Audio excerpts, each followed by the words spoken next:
자, 요즘 정치권에서요, 이 일을 가지고 쓰는 용어가 있습니다. 바로 복국집 고함 사건입니다. 이게 사소한 듯하면서도요, 많은 의미를 내포하고 있다고 정치권에 계신 분들 말들 하는데요. 첫 번째 이슈는 이와 관련이 있습니다. 제목으로 보시죠. 누군가 한 말이군요. 20분 동안 내 욕을 했다. 그래서 고함을 질렀다? 이 뜻일까요?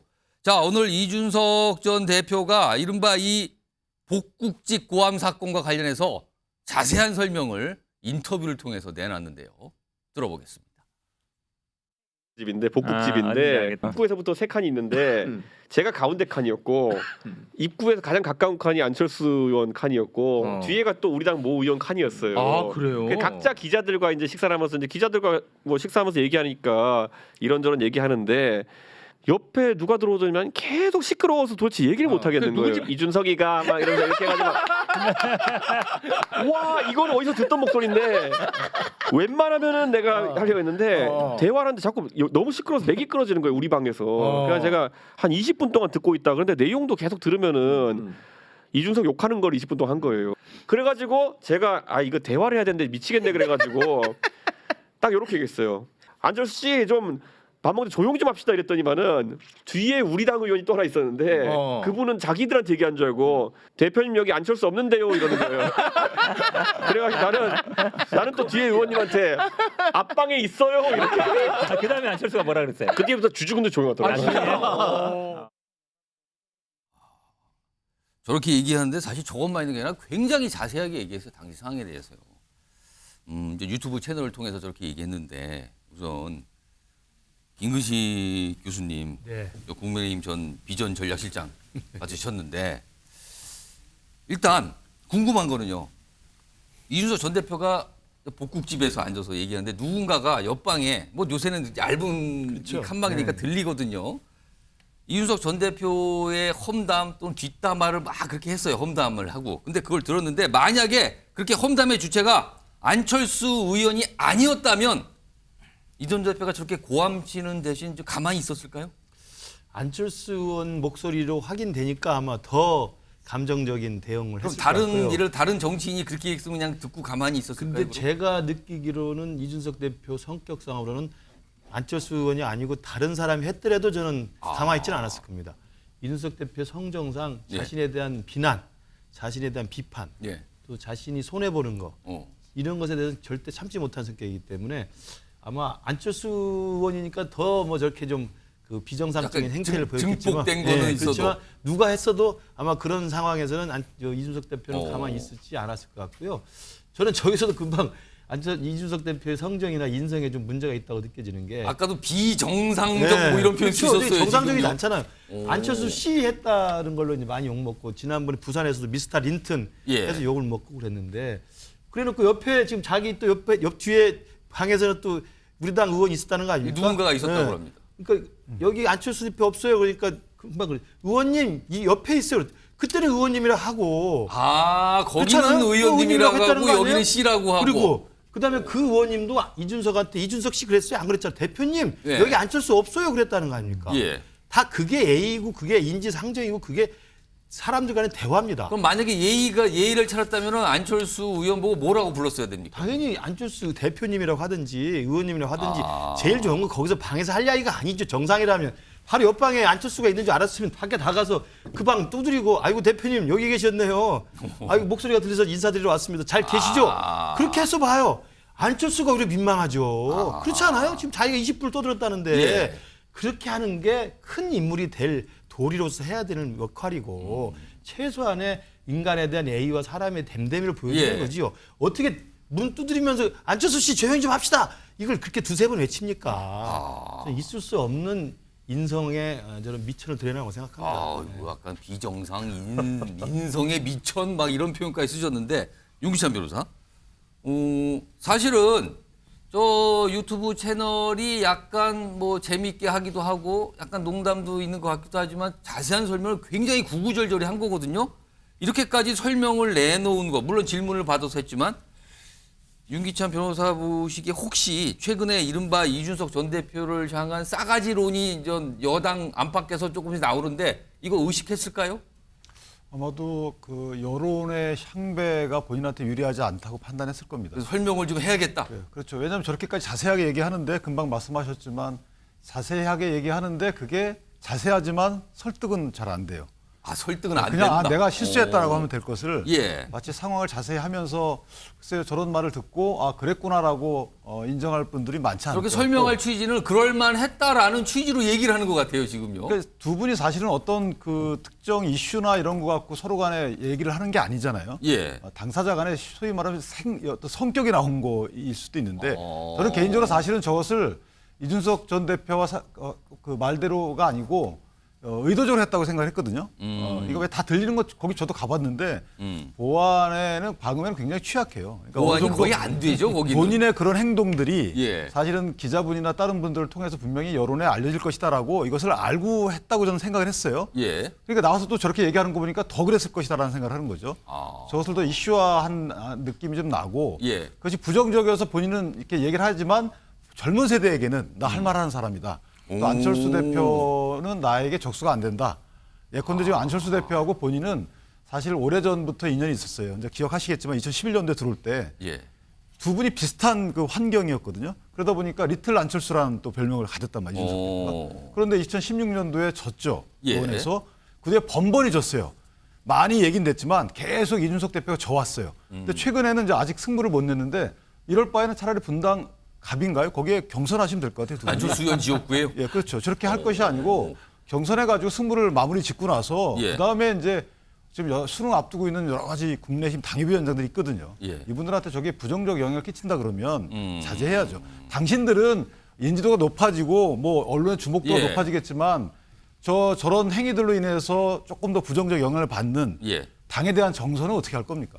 당에서는 좀 말리거나 그런 얘기가 없습니까? 두 분이 말린다고 들을 분들은 아닌 것 같고요. 소용이 없다 말려봐야. 그래서 저는 개인적으로 뭐 그 상황이 그럴 수도 있는데 아까 예. 말씀 주신 대로 그 말한 내용이나 대처하는 상황 이 방법들이 예. 우리가 뭐 저도 좀 나이 먹었지만 사실 글쎄 제가 보기에는 아직은 좀 이해가 안 되는 부분이 있어요. 지금 김근식 교수하고 윤기찬 변호사 말씀 들어봤는데 딱 이제 국민의힘 소속이신데 포기하신 것 같네요. 지금 말씀하시는 거 보니까 뭐 이거 뭐 말려봐야 소용도 없다. 늘 저렇더라. 약간 이런 분위기인데요.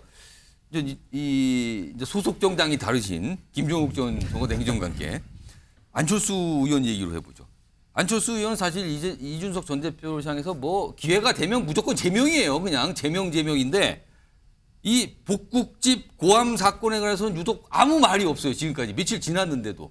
이건 왜 그렇다고 보세요? 일단 안철수 씨 밥 먹는데 조용히 합시다라는 내용을 가지고 정치적 평론을 해야 한다는 것에 대해서 자괴감을 느끼. 예, 아. 이 내용에 대해서는요. 근데 뭐 다 아시겠습니다만 말싸움에서 남을 게 없잖아요. 예. 이준석 전 당대표가 말싸움을 걸면 예. 그만 둔 적이 없지 않습니까? 계속 싸움을 해야 되는 거잖아요. 사실 그동안 본인이 뭘 한 거에 대해서 윤석열 전 대표가 지적하면 그걸 딱 잡아갖고 계속 비판해서 결국은 지금 제명하라는 요구까지 간 거거든요. 예, 그러니까- 근데 이거에 대해서는 왜 얘기가 없어요? 그러니까 다 아시겠습니다만 나이가 좀 드신 분이 나이가 예. 좀 어린 분하고 계속 말싸움하면 예. 나중에 누가 욕을 먹냐면 나이 드신 분들이 나이 어린 사람이라고 이렇게 철딱서니 없이 말싸움하시냐고 얘기를 들어요. 제가 볼 때 중단하는 게 맞는 것 같고요. 이게 예. 그러니까 뭐 여기서 또 얘기를 하게 되면 동급이 되는 거잖아요. 두 사람이 안철수 그다음에 저기 이준석 남는 게 뭐가 있겠습니까? 이게 좋은 행동 아니잖아요. 그렇죠. 매우 안 좋은 행동이고 들으면 기분 나쁜 내용들이잖아요. 서로 사실은 이게 뭐랄까 아까 말했지만 당에는 되게 굉장히 부담되는 내용일 수 있거든요. 이거요. 그리고 아마 대통령하고 김한길 위원장도 마찬가지입니다만 지금 인요한의 예. 시간인데 갑자기 이준석과 안철수 두 사람이 이런 얘기가 중심에 서면 예. 좋지도 않을 거고 주변 눈초리도 그럴 거고 제가 볼 때는 빨리 일단락을 져야 되는데 예. 그나마 좀 안철수 의원이 일단락을 져주려고 노력하는 것 같아서 반응이 없는 자체가. 네, 다행이라 생각이 듭니다. 알겠습니다. 정치권에 희한한 일이 많지만 참 이것도 희한한 일일 수도 있어요. 이걸 가지고 이렇게 싸우고 뭐 하여튼 당사자가 또 저렇게 얘기를 하니까요. 그렇습니다. 자, 다음은요. 이준석 전 대표가 아까 영상에 있었는데 여러 가지 얘기를 했거든요. 그런데 마지막으로 안철수 의원을 향해서 한마디를 또 했어요. 그 영상 좀 확인해 보겠습니다. 그러니까 제가 방송을 통해서 또 말씀드리자면 제발 밥 좀 조용히 먹읍시다. 진짜 맨날 무슨 기사를 보면 안철수가 변했다 이런 거 나오는데 제가 이런 거까지 가르쳐줘야 됩니까 진짜 이제는? 살짝 뭔가 희화하면서도 약간 조롱하는 듯한 분위기도 느껴지죠, 지금요. 자, 그럼요. 여기서 이준석 전 대표에게 한 소리를 들으신 안 의원 연결해 보겠습니다. 지금 이상민 크리에이터가 준비 중이신데요. 자, 안 의원 연결해 봅니다.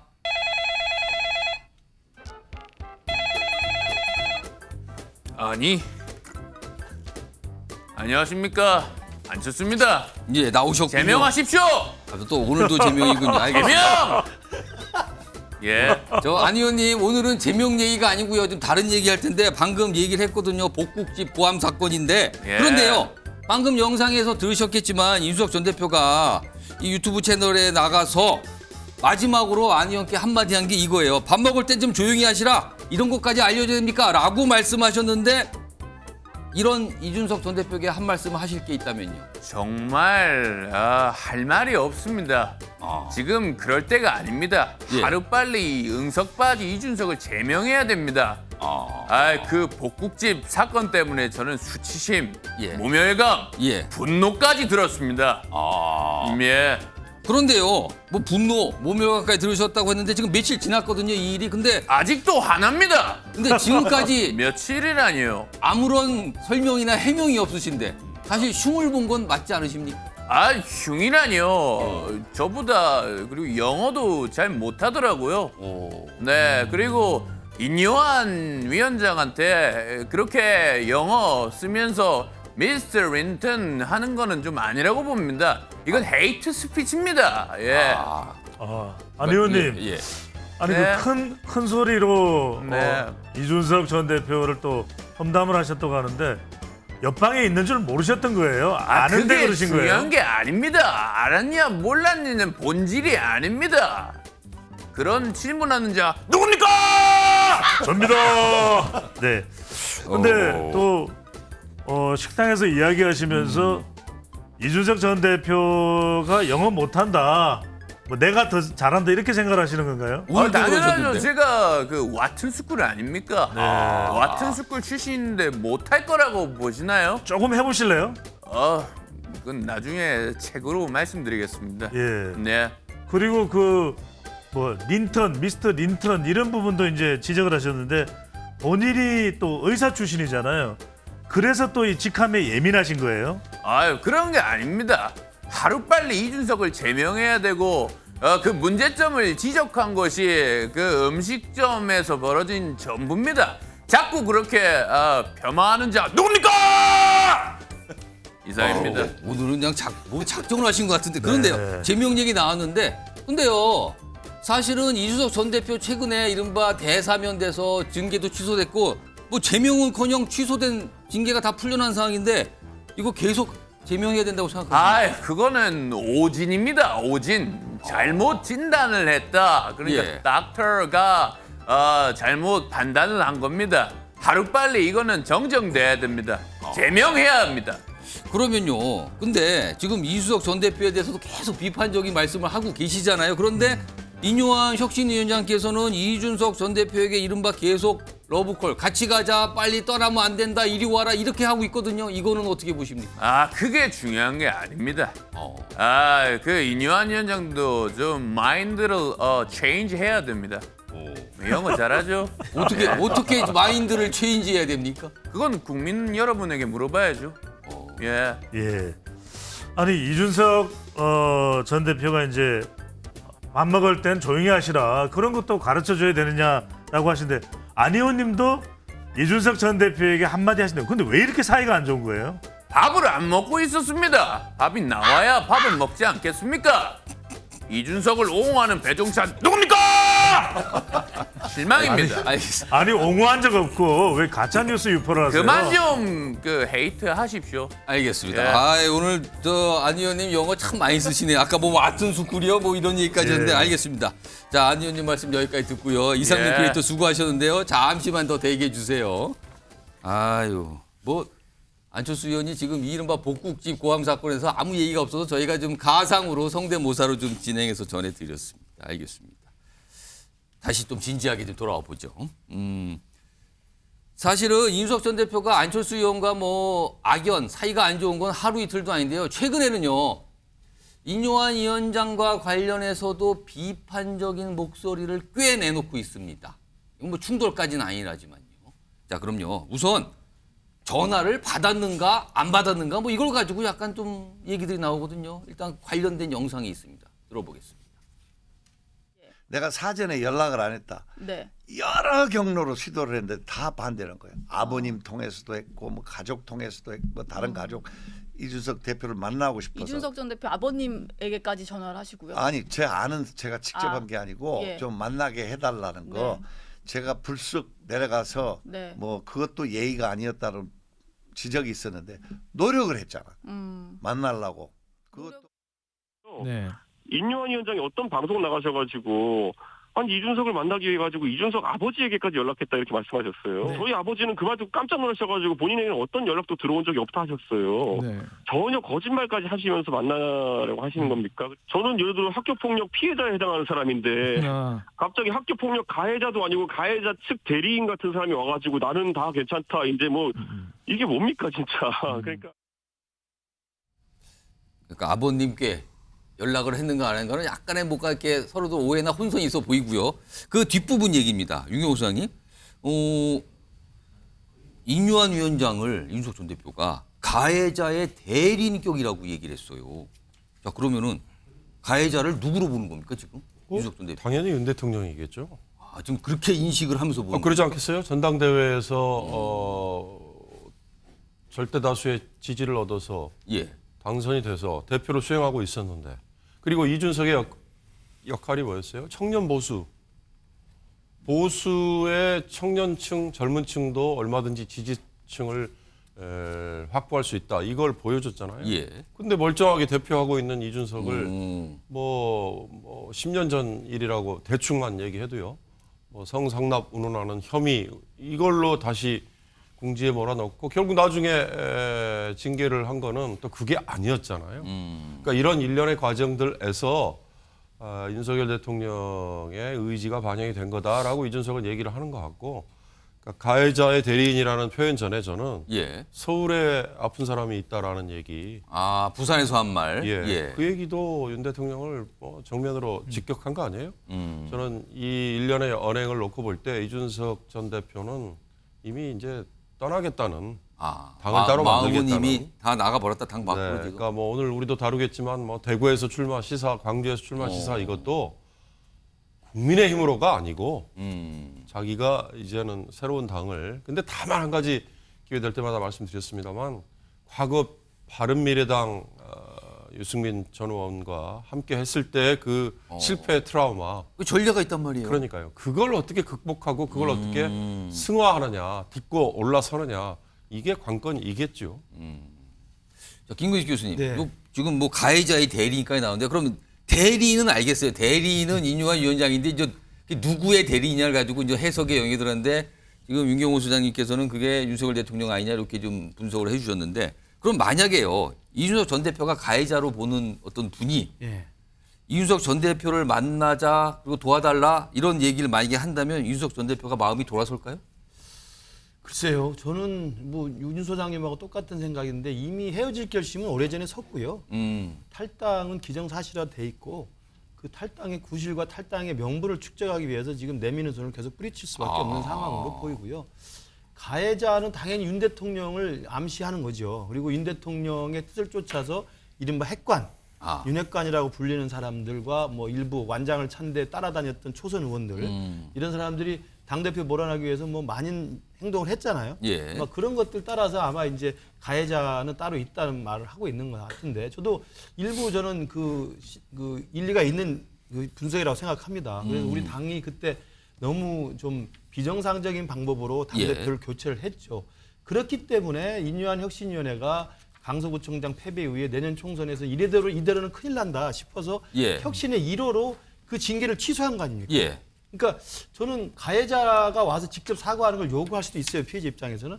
그러나 정치인이고 일반 사적 개인 사이에서 가해자와 피해자 이야기를 하는 게 아니고 정치적 과정에서 생긴 정치적 행위의 결과들 속에서 이러이러한 갈등이 생겼던 거라고 한다면, 정치적인 지도자를 꿈꾸고 정치적인 큰 그 목표를 가지신 사람이라면 가해자가 직접 와서 무릎 꿇고 나한테 직접 사과해라 라고 하는 요구로 그 당의 통합과 당의 화합을 그 원하는 그 손을 뿌리칠 게 아니라 그 손을 맞잡고 그렇다면 징계 취소부터 시작해서 다시 한번 당을 정상화시킵시다. 예. 핵관들도 정리합시다. 예. 이렇게 저는 힘을 보태는 것이 저는 이준석 대표가 진정 당을 사랑하는 마음이 일이라도 있다면 그게 맞는 자세라고 제가 말씀을 근데 계속 드리는 지금 거고요. 그렇게 하지 않을 걸로 보시는 겁니까? 그렇게 하지 않고 있잖아요.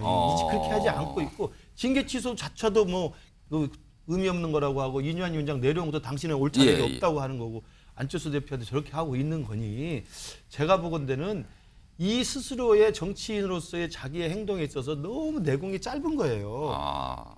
가해자와 피해자 사이의 예, 문제로만 문제를 풀면 DJ 같은 경우 자신을 죽이려고 했던 박정희 기념관을 만들어주고 자신의 사형선을 냈던 전두환을 용서했던 사람입니다. 대부분의 정치인은 다 그래요.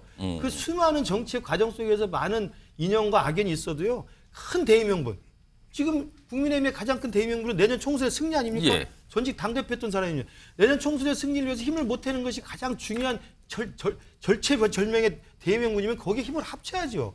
거기에 가해자 피해자 운운하면서 그걸로 그 어깃장을 낸다면 그거 어린아이 그게 뭡니까? 예, 윤기찬 변호사. 근데 지금 이준석 대표 전 대표가 가해자라고 얘기하는 것은 굉장히 전략적인 거예요. 전략적으로 저런 표현을 쓰고 있다는 그러니까 겁니까? 가해자가 누군지는 명확하지 않지만 본인은 피해자다라고 얘기하는 것은 피해자로서 박해받고 떠난다라는 프레임을 씌운 거기 때문에 그러면은 이미 당을 나가겠다라는 전제가 있기 때문에 저런 말이 나오는 거라 이렇게 저는 보시는 개인적으로 겁니까? 그렇게 보고요. 왜냐하면 이 정치권에서 가해 피해 프레임이라는 게 없는 거예요. 이건 권력 투쟁인 것이지. 예. 예를 들어 절차상의 문제가 있어서 그런 것들은 법원의 판단을 받은 게 있지만 그렇게 따지면요.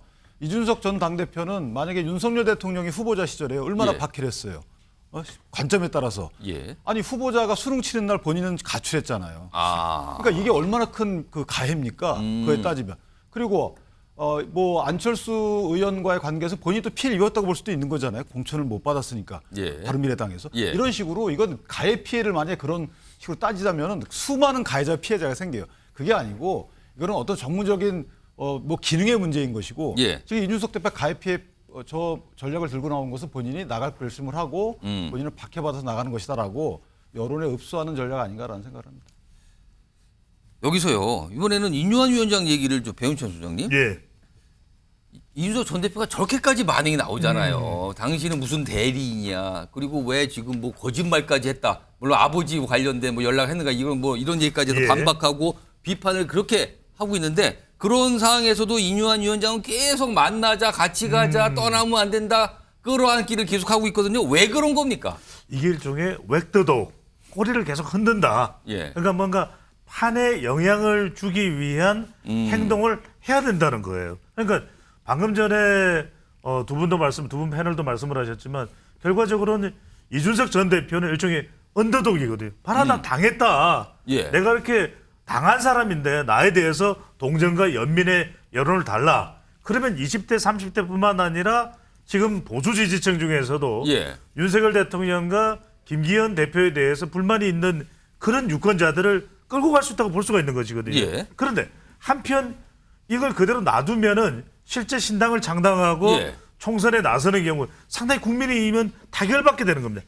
그러면 또 한 번 이 인요한 위원장은 웩도독 우린 너무 신경 쓰고 있다. 예. 이준석 전 대표에 대해서 공을 많이 들이고 있으니까 2030이 우리를 이탈할 일이 아니다.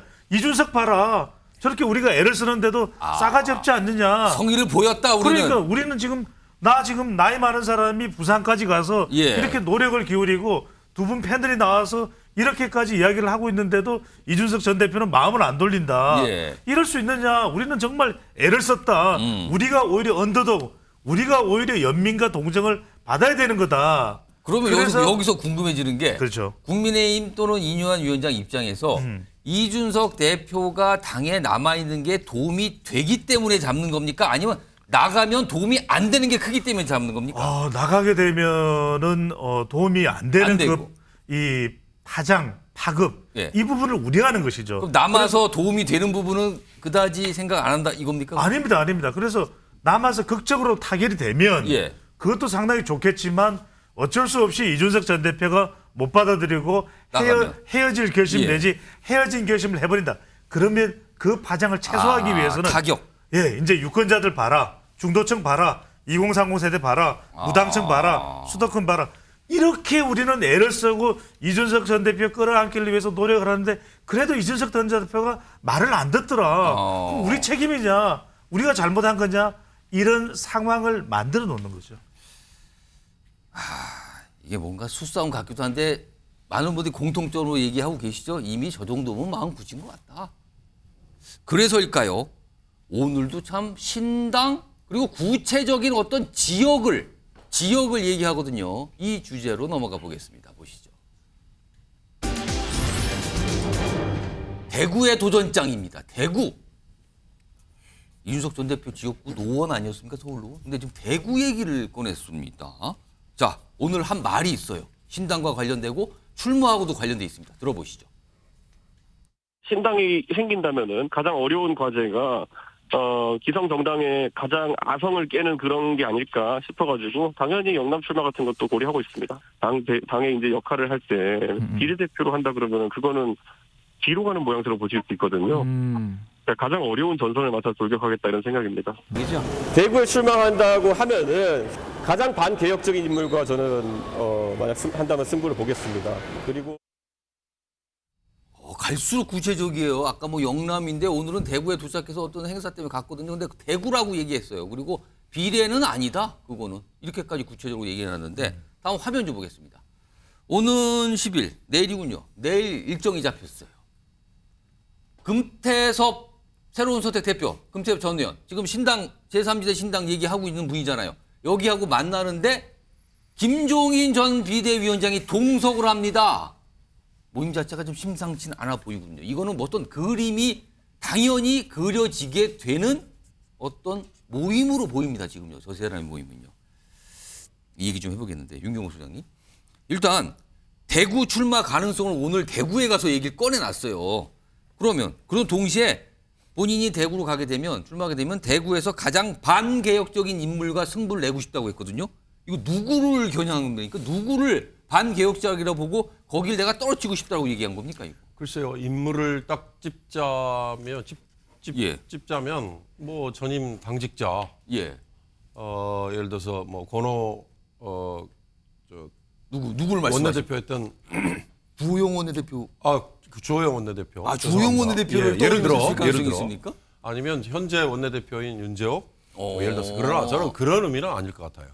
반개혁적인 인물이라고 얘기한 거에는 대구를 아까 제가 이준석의 어떻게 보면 이미지를 청년 보수 이렇게 끌고 가야 된다라고 얘기 드린 거에 연장해서 대구를 대한민국 보수의 본류라고 띄워주는 거다. 저는 이런 생각이 들어요. 그러니까 대구라고 딱 지역을 찝어서 내가 새로운 당을 만드는데 대구에서 나가겠습니다라는 거는 자 보수 정통 보수 본류 보수여 나를 좀 봐주세요. 제가 청년 보수를 기치를 내걸고 지금의 집권당 국민의힘을 바꿔놓지 않았습니까? 근데 저 쫓겨났습니다.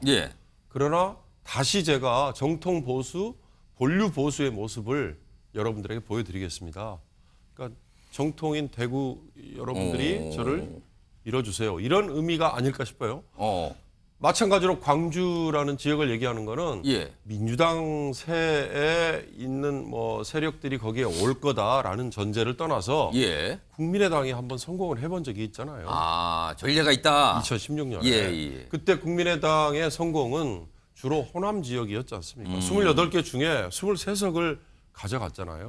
그러니까 그런 식의 어떤 바람의 진원지로서 광주, 그다음에 보수의 본류로서 대구 이런 상징성을 본인은 얘기를 했을 텐데 문제는 유권자들이 그걸 인정을 하겠느냐 이거죠. 그게 지금 관건이죠. 사실. 그렇죠.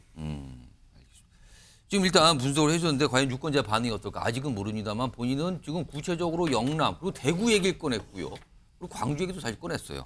그 내용은 조금 이따 좀 짚어볼 텐데 이런 가운데 국민의힘 내부에서는요. 이준석 신당 이렇게 표현 좀 하겠습니다. 아직 뭐 만들어진 건 아니지만 이준석 신당에 대해서 그게 잘 될까요? 이런 반응을 또 보이신 분이 있어요. 어떤 표현을 쓰시면서요.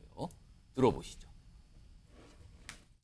그분께서 만드실 그 신당이라고 하는 것이 그 잘못하면은 우리 당 공천 떨어지신 분이나 또 민주당 공천 떨어지신 분이 마지막으로 찾아가는 공천 맛집이 될 수도 있는 거 아니겠습니까? 네, 그런 맛집 하나 만드는 것이 목표냐? 그건 전 아니라고 보거든요.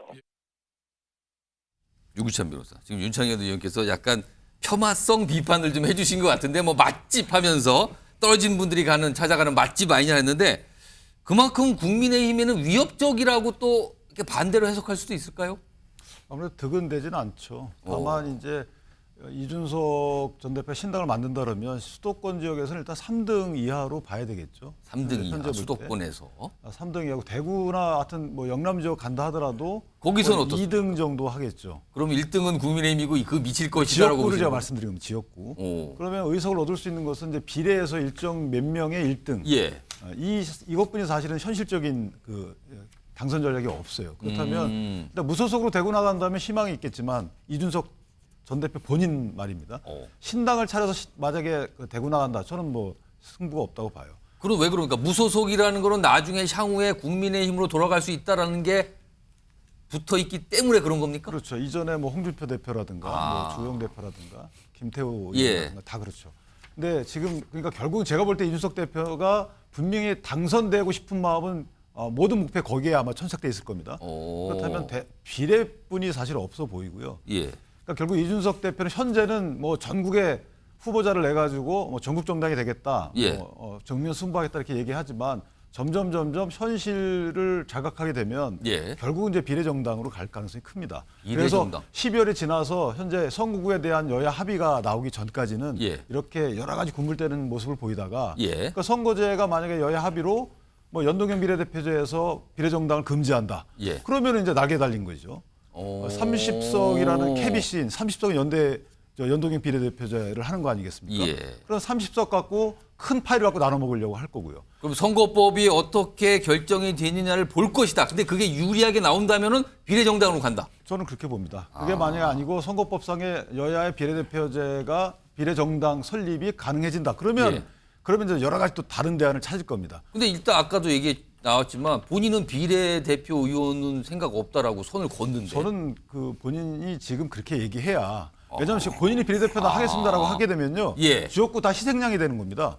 지역구에 다 표를 모아주는 어떻게 보면 뭐 무슨 이런 게 꼴이 됐기 때문에 예. 그걸 누가 모여들겠습니까? 그러니까 본인이 솔선수범하겠다라고 얘기를 하시는데 예. 저는 개인적으로 가장 영남이 어렵다고 하는 저 말에서 예. 영남이 가장 어려운 데인가요? 사실 이준석 대표 입장에서 보면 호남이 제일 어려운 데입니다. 그러니까 이런 여러 가지의 그 말 구성이나 예. 시기 이런 걸로 볼 때는 본인은 비례대표를 통해서라도 당선이 돼야 되겠다라는 것이고 당을 만들어서 사실은 이제 표를 긁어 모아야 되는 상황이죠. 알겠습니다. 김구식 네. 교수님. 예. 그러니까 저 헤어질 결심은 이미 섰고 예. 탈당은 기정사실한데요. 예. 신당 자꾸 이야기하는데 제가 볼 땐 신당은 신당동 가서도 못 만들 거예요. 제가 볼 때는 그렇게 봅니다. 예. 신당은 신당동에 가서도 못 제가 우리 만든다. 배 소장한테 들은 이야기인데 그러니까 이게 뭐냐면 예. 신당을 만들려면요. 같은 정체성과 같은 노선을 가진 진지한 고민과 진지한 논의가 있어야 돼요. 예. 저렇게 갑자기 툭 튀어나와서 그냥 생각나는 대로 내키는 대로 이야기해서 신당이 되면 그게 신당이 됩니까? 그러니까 지금 생각해 보십시오. 2015년에 안철수와 김한길이 나와서 국민의당 만들 때도요. 예. 세력이 있었고 명분이 있었고 그다음에 노선이 있었어요. 그 정체성이라는 게 있었습니다. 예. 근데 지금 이준석 대표가 지금 말하고 떠드는 신당은 뭡니까? 윤석열 싫어. 나 국민의힘 싫어. 나 국민의힘 쫓겨났어. 그러니까 나 나올 거야. 이거 말고 뭐가 있습니까? 국민들한테 보여주는 게 정치개혁을 이야기합니까? 정당개혁을 이야기합니까? 제3지대를 이야기합니까? 아무것도 아니에요. 그냥 나 국민의힘 싫고 나 윤석열 싫은데 쫓겨났으니까 나 나와서 그냥 깃발 들 거야. 라는 거예요. 그러다 보니까 아까 윤창인 의원처럼 결국은 정체성도 조직도 세력도 명분도 없다 보니까 결국은 공천 탈락자들이 그냥 모여드는 뭐 맛집이 아니라 사실은 끝집이 되는 것이죠. 저는 그렇기 때문에 신당의 가능성은 저는 뭐 지금이라도 내기를 한다면 이준석 대표는 신당을 만드는데 실패할 것이다. 뭐 내일 금태섭 의원 만난다고 그러는데 제가 잘합니다. 금태섭 의원. 예. 저렇게 해서 이준석 대표의 저런 아무 내용 없는 아무 개념 없는 그 신당몰이에 금태섭 의원이 같이 갈 리가 없어요. 그리고 적어도 유승민 의원도 마찬가지입니다. 유승민 의원 제가 엊그저께 어디 TV 나와서 인터뷰한 걸 보니까 그래도 명분이 있고 노선이 있고 정체성이 있어야 한다. 복지, 안보, 경제, 노동은 어떻게 할 것인지 뭐 같이 이야기해야 될 거 아니냐. 지금 뭐가 나온 게 있습니까? 아무것도 없죠.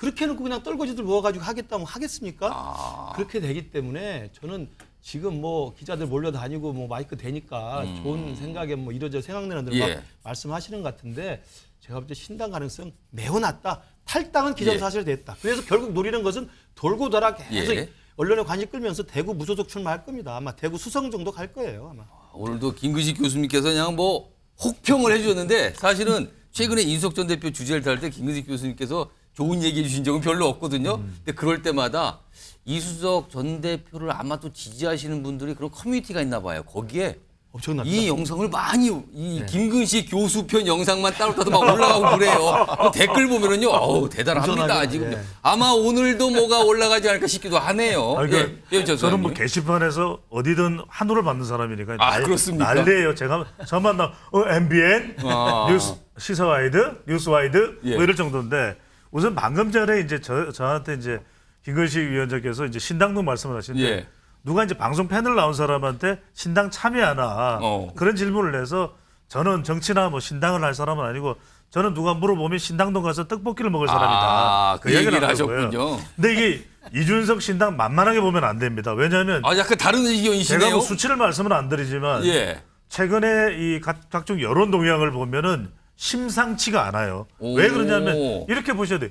유권자들은 어떤 메시지를 전달했을 때 그 사람만 보는 것이 아니라 그 사람의 메시지에 오히려 더 주목하는 수가 있고 이른바 성동격서다. 그러니까 왜 대구에 갔을까? 대구라는 곳이 말 그대로 보수의 본산이거든요.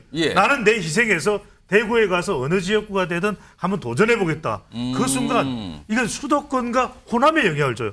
자, 두 정당이 지금 기득권만 유지한테 변화하지 않고 있는데 뭔가를 그래도 몸부림치는 싸가지가 없는 청년 정치인이든 이 사람이 뭔가 메시지를 던지려고 하네. 지난번에도 서진 전략 그래서 호남에 와서 공들이더니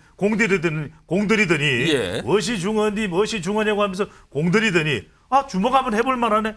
그러면 수도권에서도 한번 보자. 호남에서도 한번 보자. 그럼 호남에서는 민주당이 위협이 되고 수도권에서는 소선거구제에서 한 표라도 이준석 신당이 보수 20, 30대, 40대 화이트 칼라 표를 가져가면 누가 타격받습니까? 국민의힘이 타격받아요. 더군다나 빅데이터상을 보더라도 이슈를 주도한다. 지금 여하튼 이준석 전 대표가 옳든 그러든 간에 지금 막 방송에서 막 주목하고 우리도 지금 화면에 나가고 있잖아요. 제 얼굴 옆에 지금 이준석 전 대표 지나가는 이런 이제 화면에 나온다는 거는 이슈를 주도해버리고 지금 야심차게 국민의힘에서 내오는 김포시 서울 편입도 좀 이거 이준석 전 대표에 의해서 좀 묻혀요. 그러니까 이런 거는 심상치가 않다. 그래서 저는 이걸 간단하게 볼 일이 아니라 이준석 전 대표가 미치는 선거의 영향을 차분하게 냉정하게 게시판에 한호를 받으면서 저처럼 이렇게 분석을 해야 될 때다. 이런 것이죠. 그 게시판에 두 분이 영상이 각각 올라가겠네요. 오늘 보니까 다르게 분석해 주셨는데 이런 가운데요. 패널분들이 잠깐 언급하셨는데 오늘 광주 얘기도 꺼냈어요. 광주 얘기도. 물론 어떤 조건을 좀 달기도 했습니다만 그 목소리도 좀 확인해 보겠습니다. 같이 해볼 수 있는 여건이 된다면은 저는 더 어려운 과제를 찾아갈 수도 있겠죠. 예를 들어서 보수계열 신당으로서 대구도 아니고 보수계열 신당으로서 그 광주를 돌파할 수도 있고요. 뭐 여러 가지 있겠죠 지금. 1996년입니다. 무려 벌써 27년, 28년 전의 일인데요. 그때 대구는 이미 뭐 다른 선택을 했던 적이 있다. 대구는 결국 여당 내에서 어떤 권력에 대한 어떤 집착 때문에 어떤 일이 벌어졌을 때 그것을 어떻게 심판할지 해본 지역입니다. 그리고 광주도 2016년에 이미 그런 것을 한번 해본 지역입니다. 자, 김종욱 전 행정관. 전제를 해야 되네요. 이준석 전 대표가 만약에 광주 쪽에다 관심에서 그쪽으로 출마하겠다라고 만약에 나오는 순간 이거 민주당으로서 달갑지 않은 거 아닙니까? 일단은 제가 하나 의문이 풀렸는데요. 그 아래 댓글에 김근식 교수님하고 저하고 같다라는 게 계속 올라와요. 같다고요? 왜 같다고 올라오지? 그랬더니 이제 이준석 전 당대표에 대해서 공격하는 게 같다. 비판하는 건 같다. 이렇게 나와 있는데 저는 기본적으로 이준석 전 당대표는 헤어질 결심 자체가 아직 안 섰다. 안 섰다고요? 왜냐하면 다른 분들하고는 다른 분석이네요. 하나의 계산이 안 풀린 겁니다. 배지달 계산이 아직까지 안 풀렸어요. 제가 볼 때 이준석 전 당대표가 어떤 큰 뜻을 품고 신당을 창당하기보다는 자기의 정치적인 진로를 위해서 어떤 형태로든지 국회에 안착해야 된다는 생각이 가장 좀 크다고 생각이 들어요. 그러니까 의원이 돼야겠다. 예. 왜냐하면 10년 동안이 원외 생활을 하면서 본인이 겪었던 이런 아주 다양한 예를 들면 탄압들을 본인이 생각하기 때문에 그리고 주변에 있는 많은 사람들도 그런 조언을 한다고 그래요. 신당 이런 게 중요한 게 아니라 젊은 정치인이 국회에 입성해서 그래야 된다, 빨리. 평론이 아니라 정치를 해야 된다라고 하는 주문들을 하고 있는 것 같고요. 김종인 전 비대위원장이 최근에 약간 했던 조언 같기도 하네요. 예. 빨리 국회의원이 돼야 된다. 제가 볼 때니까 이제 배치달 계산이 정확히 서야 헤어질 예. 결심도 할 수 있다는 생각이 예. 들고 헤어질 결심을 할 만한 사람들은 제가 알기로는 준비되어 있는 걸로 알고 있어요. 그러니까 지금 좌우에 예. 계신 분들 같은 경우 신당 창당에 대해서 나름대로의 공감대가 분명히 있는데 예. 거기에 결절점은 이준석 전 당대표의 헤어질 결심. 예. 이 제가 볼 땐 나온다면 예. 아마 모양은 그려질 것 같다는 생각은 분명히 듭니다. 근데 제가 질문 드리는 광주에 만약에 간다면 어떻게 된다는 겁니까? 아까 제가 볼 때 이제 본인이 예. 광주를 제기한 이유 중에 하나는 저는 광주 서진 정책을 계속 진행해 왔었잖아요. 예. 본인이 당 대표를 그렇습니다. 했던 지역에 그래서 소위 세대로서 2030과 60대 이상, 그다음에 지역으로는 서진 정책을 통해서 호남에서 10% 이상의 교두보를 확보하자. 근데 이게 만약에 신당으로 가게 되면 예. 서진 정책은 매우 유의미한 거죠. 지역구를 이기지 않는다고 하더라도 예. 소위 그쪽 지역에서 비례와 관련돼서 많은 표가 나온다면 예. 상당히 이준석 전 당대표에게는 유의미한 수치인 거죠. 그런 그게 측면에서. 혹시 민주당에도 유의미합니까? 유의미하지 않겠죠. 그러니까 제가 볼 때 던져 놓는 거죠. 어. 그런데 제가 전 최고의 결전은 예. TK에서 벌어질 거라고 생각해요. 아. TK에서 보수 진영이 분열할 것인가, 아니면 분열하지 않고 대통령이 저렇게 두 번 박정희 전 대통령 추도 예. 댁에 가거나 또 광주에 내려가는 이유 중에 하나, 아니 저기 대구에 내려가는 이유 중에 예. 하나는 그 보수의 분열은 국민의힘의 완패로 갈 수 있다라고 하는 이런 고민 때문에 그런 것 같다는 생각이 들어서 저는 다목적으로 막 흔드는 거라 생각이 들어요. 자, 이런 가운데요. 최근에 민주당이 자체 여론조사를 했는데 그 내용은 이준석 신당을 여론조사 그 설문에 집어넣고 물어본 거예요. 이게 어떤 영향을 줄까? 그러니까 민주당이 어떤 영향을 줄까? 그래서 이런 결과가 나왔다고 합니다. 화면 보면요.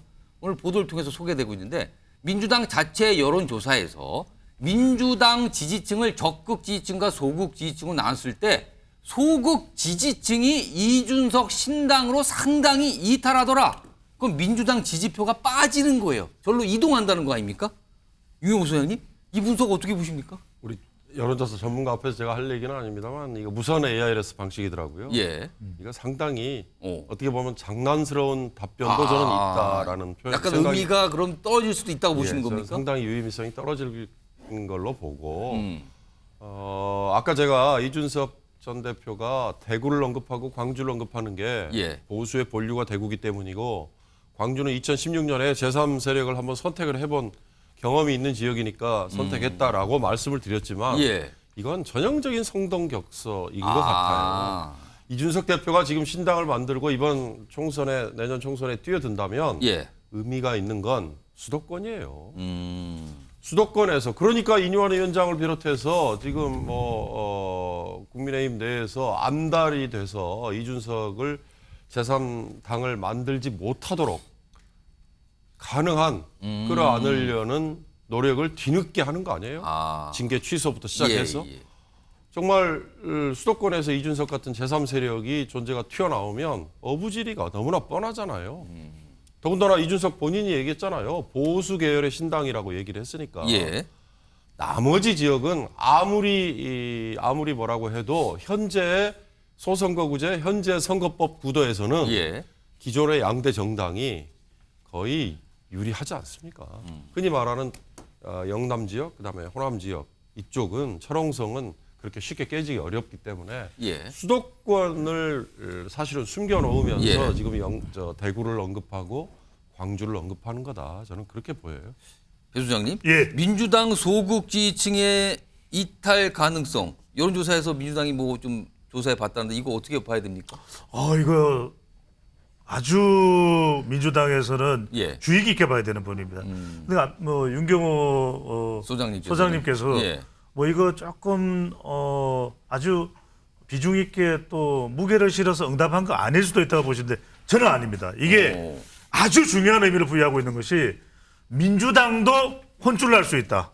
이준석 매기 효과를 통해서 우리가 물속에 매기가 들어갔을 때 상당히 판을 이제 그렇죠. 뒤흔들어 놓거든요. 예. 그런데 이건 뭐냐면은 실제로 대통령 부정평가청이 대체적으로 더불어민주당을 지지할 거예요. 그렇죠. 그런데 그 중에서는 민주당을 지지하려고 지지하는 것보다는 대통령을 부정적으로 평가하니까 그럼 선택지가 더불어민주당 이랬는데 이준석이 딱 정장하면 이준석 신당 쪽으로 가야 될 수도 있겠네. 대통령 부정평가청 이거예요. 이렇게 되면 이 부분이 어떻게 영향을 줄 수 있냐면 그동안 민주당은 강서구청장 보궐선거에서 압승했다고 그래 내년 총선은 우리 쪽이야 이렇게 생각했는데 그게 아니라 상당히 이준석 신당 쪽으로 관심의 초점이 옮겨지는 것도 엄청난 타격이에요. 뭔가 민주당이 뉴스에 안 보여요.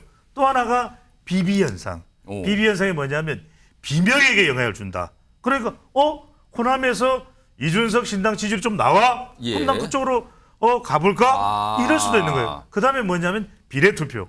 호남에서도 아까 말씀하셨던 대로 그래 지역구에서는 우리가 민주당 짓지만 비례투표는 아이고 준석이가 그때도 광주 와서 고생했어. 이러면 이 연민현상 이런 언더독 이펙트의 효과를 누릴 수가 있는 거죠. 비비 효과, 그러니까 비명과 비례 뭐 이런 것까지 분석을 해주셨는데 그럼요. 최근에 이준석 전 대표의 어떤 신당 창당 가능성 이거에 대해서 많은 얘기도 나누셨던 분이 계십니다. 대구에 계십니다. 그것도 홍 시장님 연결해 보겠는데요. 뭐 다양한 의견 좀 들어보죠. 자, 홍 시장님 나와 계시죠? 저랑 아직 안 걸렸군요. 홍준표입니다. 나오셨군요. 여전히 표정은 조금 안 좋으신 것 같은데 오늘은 뭐 일 있으셨나요, 특별히? 대구시장이니까 바쁘죠? 알겠습니다. 아유, 뭐 바쁘다는데요. 참. 질문 바로 들어가겠습니다.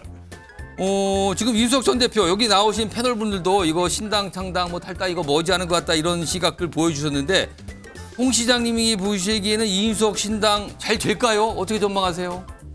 내를 갖다가 이준석이하고 엮으려고 방자하기 짝이 없는 짓거리를 하는 언론이 있었어요. 그런 식으로 그 지읒 그 일보 있지 않습니까? 예. 그런 방자한 발상은 그만둬라. 예. 내는 여태까지 당을 한 번도 떠난 적이 없어요. 예. 당의 본류로서 예. 30년간 물론 황교안한테 잠깐 내침을 당했지만은 예. 이제 떠난 자가 없다. 그래서 내는 그럴 일이 없다. 그런 상상은 하지 마라. 그래 봅니다. 아니 시장님 누구요? 아니 시장님이 제일 좋아하는 여론조사 전문가예요. 저요. 내는 이택수 좋아하는데. 아니 뭐 좋아하시든가 말든가. 아니 홍 시장이 이준석 신당 지지한다 이 보도에 대해서 소설 쓰지 마라 이러면서 강하게 반발하시는. 아니 한때는 대구 치맥 페스티벌인가요? 치맥 페스티벌. 치맥. 소맥이 아니고 치맥. 큰일 났네. 치맥 페스티벌에서. 페스티벌은 대구에 있지 않아요. 그렇습니까? 그렇죠. 여하튼간에 상당히 그 이준석 전 대표에 대해서 칭찬도 많이 하셨는데 이렇게 신당 창당하니까 선을 확 그어버리시는 겁니까? 저는 그런 게 아니죠. 억척은 막아야 됐다. 그래 보는 거죠. 어떻게 여론조사 전문가라는 사람이 방자하고 야비하게 그렇게 비틀어서 공개를 합니까? 다음 주에는 이택수 대표 나오라 그럴게요. 그래요? 참 고마워요. 갑자기 또 서로들 보내. 이택수가 좋아. 저 홍 시장님 잠깐만 기다려 주시고요. 잠깐만 기다려 주시고요. 벌써 이제 지난 얘기가 됐네요. 이뉴환 위원장과 홍준표 시장이 대구에서 만났거든요. 근데 그때 당시에 무슨 0.5선 뭐 이런 얘기가 한 게 있어요. 내용 좀 들어보겠습니다.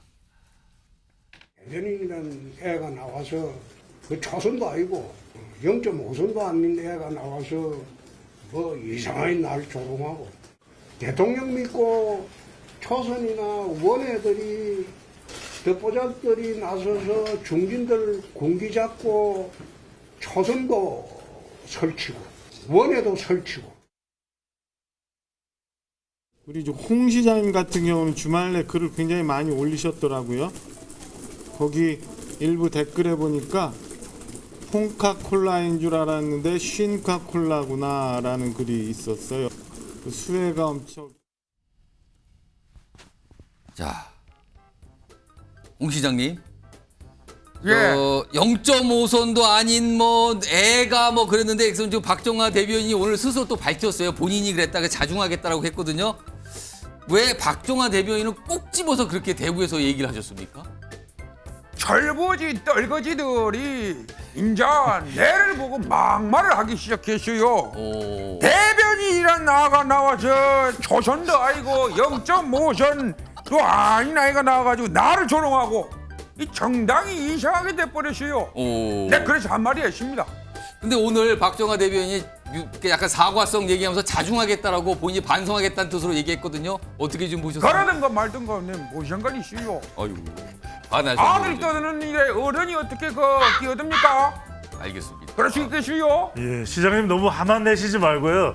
근데 그 듣보잡이라는 말씀을 하셨는데 듣보잡이 누굽니까? 그리고 왜 듣보잡이라는 용어를 그렇게 자주 사용하세요?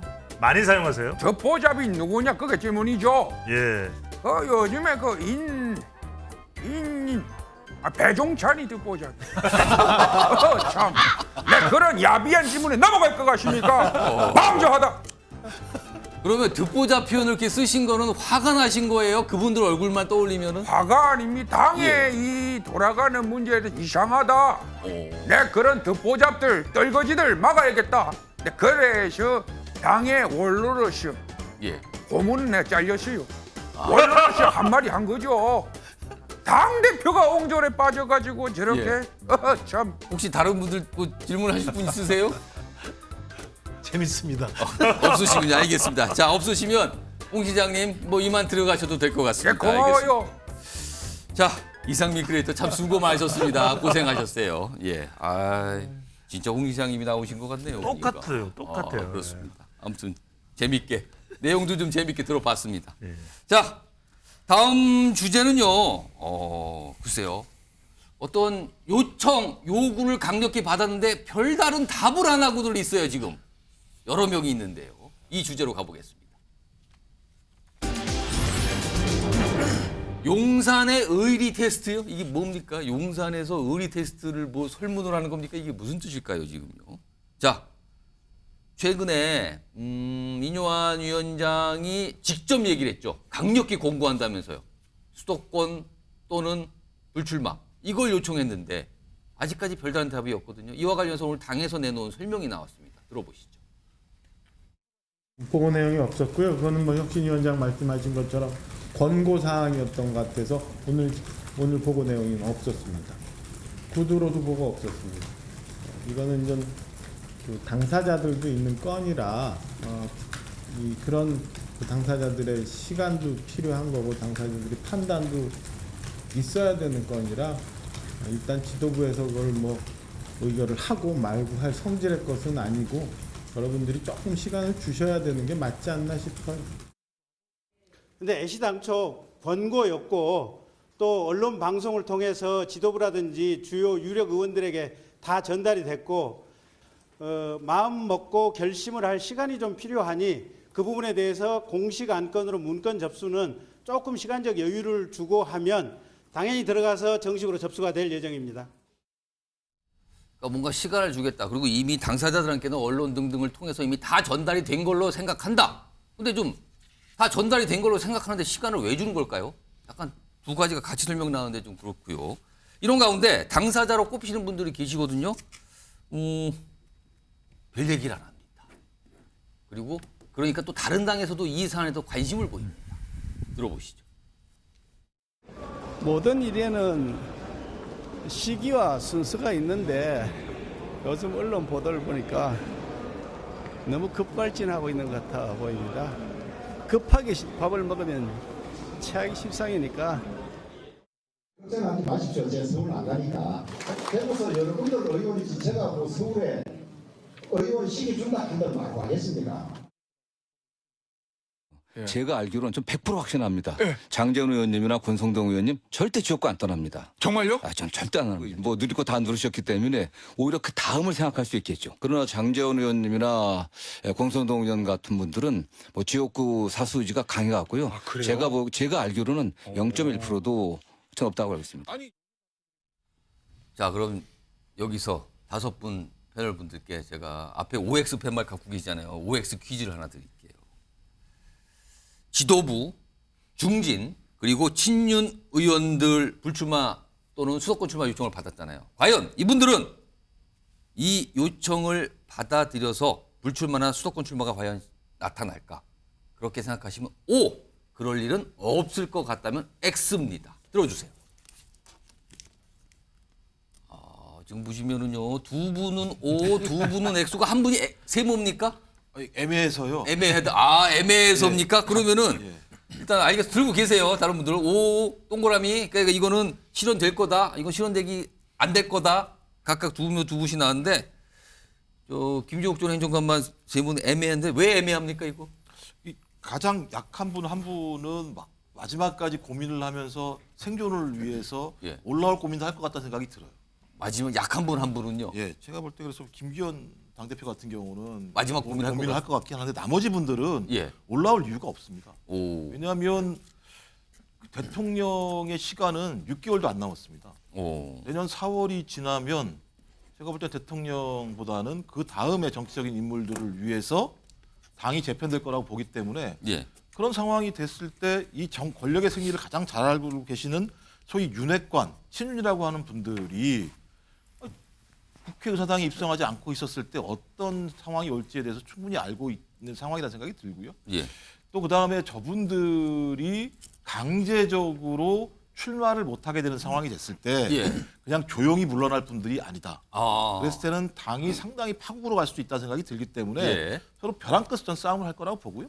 굳이 뭐 올라올 이유가 없을 거라고 생각합니다. 자, 그럼 김종욱 행정관 내려주시고요. 네 분 남은데 제가 한 1분씩 들어서 설명을 다 들어보겠는데 제가 다른 추가 질문도 좀 할 거예요. 일단 X를 고르신 분이 두 분 계세요. 지금 윤경호 수장님과 배영찬 수장님인데 배영찬 수장님 일단 X 이유를 짧게 설명해 주시고 만약에 실현이 안 된다는 거잖아요. 그러니까 불출마 또는 수도권 출마 안 한다는 거잖아요. 그럴 때 만약에 그런 경우가 진짜 나타나게 되면 혹시 용산에서 물밑에서 나설 가능성은 있을까요? 있을 것 같습니다. 저는 왜냐하면은 이게 왜 중요하냐, 왜 제가 X를 들었냐 하면은 급발진 또는 나는 대구에서 정치 시작했기 때문에 대구를 안 떠난다 이런 이야기 누가 그 이야기를 했는가는 중요하지 않습니다. 그 이야기는 지금 발표를 해야 돼요. 왜 그러냐면 누구는 이런 이야기 합니다. 아마 5월을 든 두 분이 그런 이야기 하시는데 에이 1월 달 가면 할 겁니다. 총선 다가오면 2월 달 가면 할 겁니다. 근데 그게 지금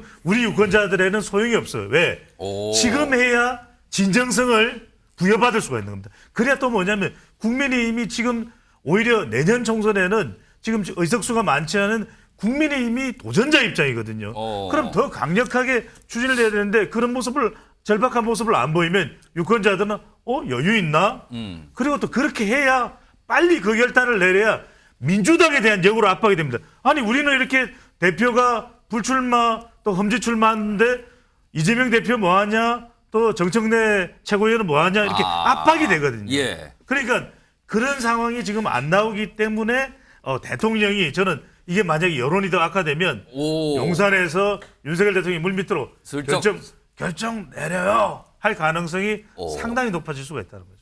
그럼 이번 똑같이 X를 선택하신 윤경호 소장님은 어떤 이유에서 X입니까? 앵커가 불출마와 험지 출마, 수도권 출마를 한꺼번에 물어서 제가 같이 했지만 구별이 됩니까? 그러나 저는 불출마와 수도권 출마, 다시 말해서 지역구를 옮겨서 다른 곳에서 출마하는 거는 완전히 별개의 문제다라고 봐요. 집권당은 다른 자리를 보전해 줄 수 있어요. 그런더러 대상들이 중진이라며요. 갑자기 윤 대통령을 배신했다거나 내침을 당한 게 아니라 그동안에 친윤 또는 뭐 윤핵관이라고 얘기되는 사람들조차도 옮기세요라고 얘기하거나 불출마하세요라고 한다면 장관이나 아니면 장관에 준하는 다른 위원장 등등 자리를 주면서 불출마는 할 수 있다고 봐요. 그러나 지역구를 옮기는 건요. 이건 스스로가 스스로에 대한 명예를 저버리는 거예요. 우리 너무나 당연시 생각하는데 국회의원들이 자기가 출마하는 지역구에 주소도 없이 나온 의원이 있는 거 아세요? 지금도 우리의 선거법상은 그게 가능하도록 돼 있단 말이에요. 그건 유권자를 우롱하는 거죠. 국회의원이 자기 지역구에 어떤 현안이 있는지도 모르고 그 지역의 일꾼으로 내가 지역구 대표로 나오겠습니다라고 할 수 있는 게 이게 제대로 된 정치입니까? 그건 우리 유권자들이 정말 받아주면 안 된다고 봐요. 예. 그런 점에서 영남에서 또는 부산에서 뭐 등등해서 3선, 4선을 한 의원들이 갑자기 수도권으로 온다. 예. 이건 혁신이 아니에요. 제가 생각하기에는. 차라리 중진이고 무게가 있고 본인이 전국 단위의 정치인이면 예. 비례대표로 나서서 저는 대통령의 국정 운영을 백업하고 제가 이렇게 밀겠습니다. 저를 봐서 우리를 지원해 주세요라고 예. 해야죠. 지역구를 옮겨서 흔히 말하는 험지라는 이름으로 다시 출마를 한다. 이건 전 유권자들이 이런 얘기들이 나올 때마다 예. 단호하게 정말 표로 응징을 오히려 예. 해줘야 된다라고 저는 보기 때문에 이건 실현 가능성이 높지 않고요. 예. 이건 또 혁신도 아니다라고 봅니다. 그러나 불출마는 다르다고 봐요. 일단 모르겠어요. 아직까 뭐 얘기를 똑부러지게 안 하니까요. 근데 다음 모습이 있습니다. 친윤의 뭐 대표적인 인물로 꼽히신 분이죠. 장제원 의원. 오는 11일 지역구 외곽 조직 행사를 갔는데 버스 90여 대가 등장을 한답니다. 4천 명이요. 그러니까 지역구의 조직들이 모여서 조직의 이제 구성원들, 지지자지라고 할 수 있죠. 4천 명이나 되시는 분들이 모여서 뭔가 행사를 한다. 그럼 이거는 지역구가 더 단단해진다, 강화한다 이렇게 받아들여지는 상황인데 이런 상황에서 김근식 교수님은 불출마나 수도권 출마가 될 거라고 보시는 건데 장제원 의원 같은 경우 지난번에도 한번 버스 과실 한번 했죠. 한 번 했어도 그때도 주목받았죠. 주목받았죠. 그때는 뭐 몇십 대인지 잘 모르겠습니다만 예. 이번에 이제 더 늘어난 것 같아요. 90대 4천 명이라고 하니까 저는 저것을 보면서 지역구를 끝까지 버티겠다, 고수하겠다라는 생각보다는 예. 제가 아는 장제원 의원의 대통령에 대한 충심을 제가 믿는다면 저렇게 한번 힘을 과시하고 불출마라는 극적인 선택을 할 가능성이 있다. 제가 이렇게 뭔가도 있지만 이 정도지만 그랬지만 내가 윤석열 정부의 성공을 위해서 그리고 내가 정권 창출에 기여했던 측근으로서의 나의 최소한의 도리를 위해서 내가 불출마하는 결단을 내리겠다. 그게 훨씬 드라마틱하지 않습니까? 그렇게 전망하십니까? 예, 저는 그렇게 전망합니다. 그리고 아까 우리 배 소장도 이야기했습니다만 용산이나 대통령실에서 몇몇 상징적인 분들에 대한 불출마에 대한 어떤 그 분위기나 권고가 있다고 한다면 그걸 벗어나기 쉽지 않은 분들이에요. 그렇기 때문에 저는 그렇기 위해서라면 밀려 쫓겨나느니 불출마라는 명예로운 퇴로를 스스로. 찾고 그 다음에 정치적 후위를 도모하는 게 훨씬 가능한 이야기죠. 그렇기 때문에 저는 모르겠습니다. 장제원 의원이 저렇게 90대씩이나 동원한 것은 아마 대통령에 대한 충심 그리고 지역에 대한 자기의 자신감이 있음에도 불구하고 예. 내년 총선 승리를 위해서 나부터 희생하겠다라는 것을 보여주기 위한 순서가 아닌가 하는 제 개인적인 기대를 섞어서 말씀드리고요.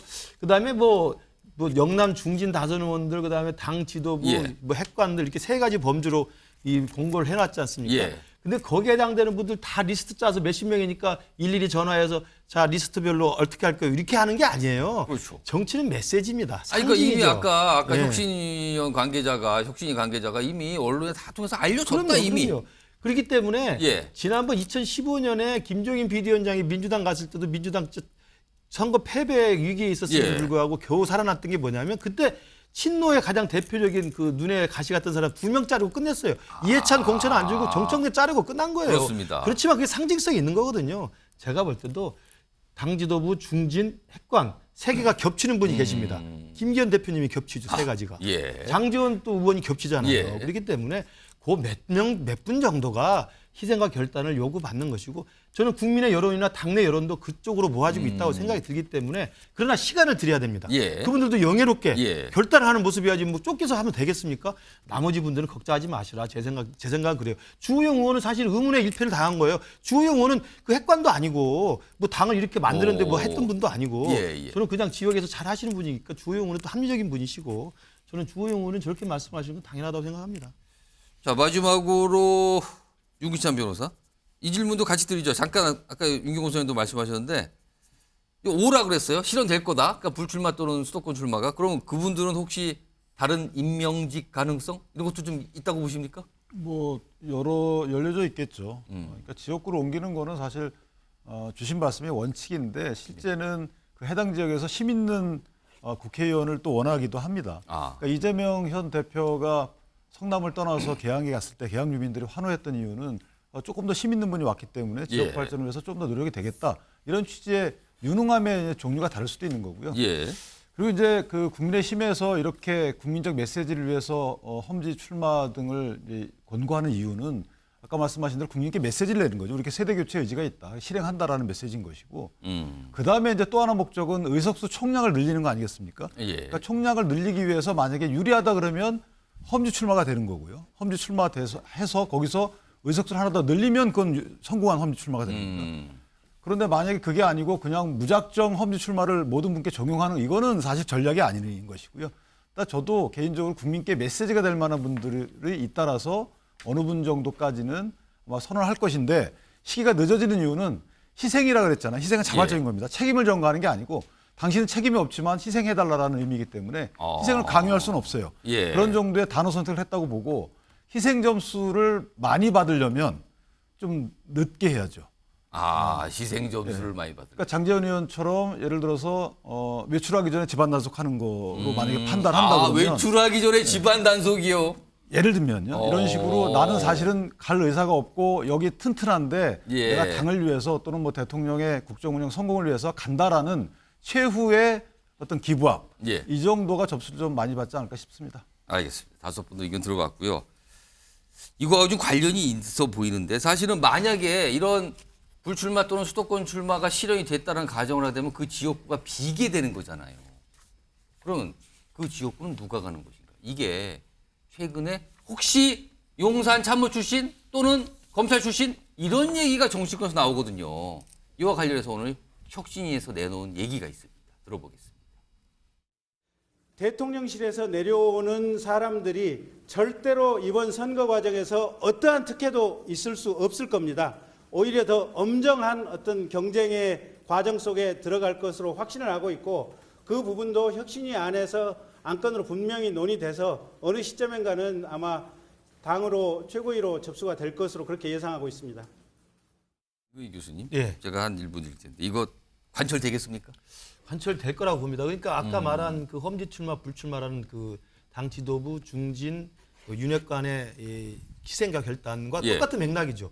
대통령실에서 용산에서 대통령과 함께 일을 할 수 있는 명예를 가졌고 예. 그분이 대통령을 위해서 열심히 일했던 측근이기 때문에 내년 총선에 기여하겠다는 그런 선당후사의 정신으로 내려오는 거라면 예. 사실은 특권도 없이 특혜도 없이 그냥 그야말로 그 백의종군 하는 게 기본적으로 맞죠. 예. 그렇기 때문에 저는 지금 뭐 이제 수석 비서관, 비서관, 행정관급이 이제 내려온다고 예. 하는데 일찍이 저는 자기가 할 생각이 있으면은 그 장소나 지역을 정해서 일찍 사표를 쓰고 나와서 대통령을 위한 일념 하나로 열심히 발로 뛰면서 열심히 경선을 준비하거나 본선을 준비하면 될 거고요. 그래서 대통령도 이야기한 걸로 제가 들어서 알고 있습니다.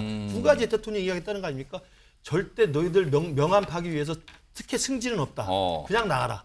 그리고 두 번째 전략 공천 없다. 예. 그 나가서 그냥 대통령을 위해서 당을 위해서 열심히 이길 수 있는 최선을 다하라는 이야기예요. 그 대표적인 게 저는 모범적인 선례가 저는 중랑에 간 이승만 행정관이라고 생각합니다. 젊은 정치인은 그래야 된다고 생각합니다. 청년의 그 패기와 리더십으로 자기가 초중고를 다녔던 지역이 어렵고 힘든 지역이지만 먼저 가서 대통령을 위해서 정말 당협위원장 먼저 받아서 열심히 뛰고 있고 안 되면 그 다음에 또 있지 않습니까? 젊으니까. 그렇게 해야지 젊은 사람들이 그냥 대통령실에서 꾸다주길 바래가지고 좋은데 안방 차지하고 양지 찾아가면 되겠습니까? 그러면 중진이나 무슨 당 지도부나 윤핵관 물러나라고 하는 것보다 더 나쁜 이야기죠. 저는 선당우수로서 발바닥에 발이 부르트도록 열심히 뛰고 경선에 임하는 것이 맞다고 봅니다. 알겠습니다. 지금 뭐 신당 얘기서부터 최근에 이제 중진들의 어떤 뭐 불출마 가능성까지 쭉 짚어봤는데요. 오늘 국회 본회의가 열렸거든요. 그리고 법안 처리가 있었는데 이게 쟁점 법안인데 오늘 민주당 주도로 법안 처리가 되는 모습들이 있었습니다. 영상으로 확인해 보겠습니다.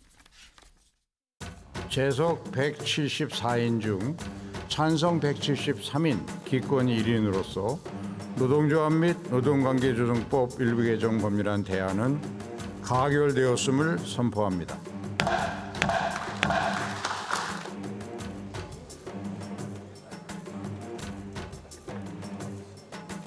강은미 의원, 임종성 의원, 이수진 의원, 방송법 일부 개정을 선포합니다. 국민들은 분노한다.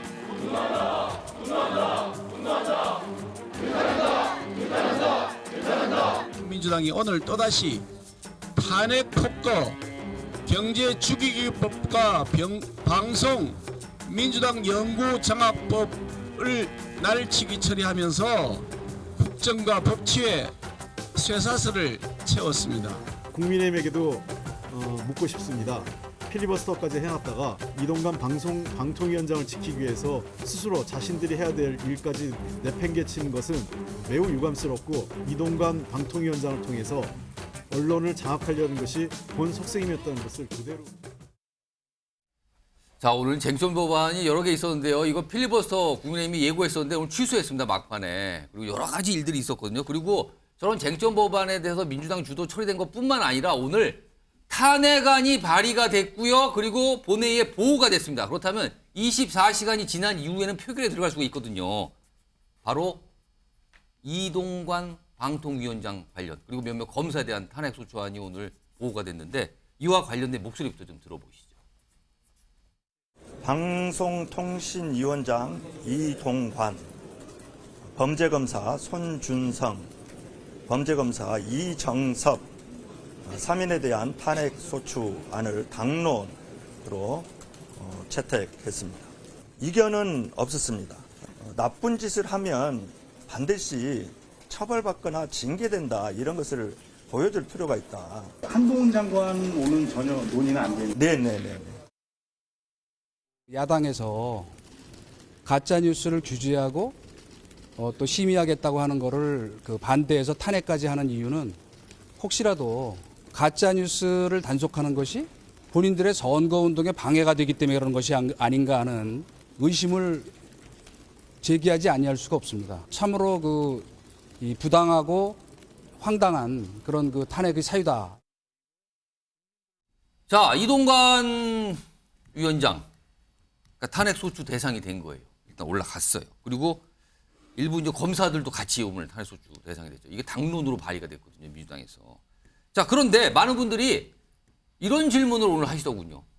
민주당에서 제일 벼르고 있던 건 한동훈 법무장관 아니었습니까? 근데 오늘 탄핵 소추 대상이 아니었네요라는 질문들을 하십니다. 관련 영상 있습니다. 보시죠.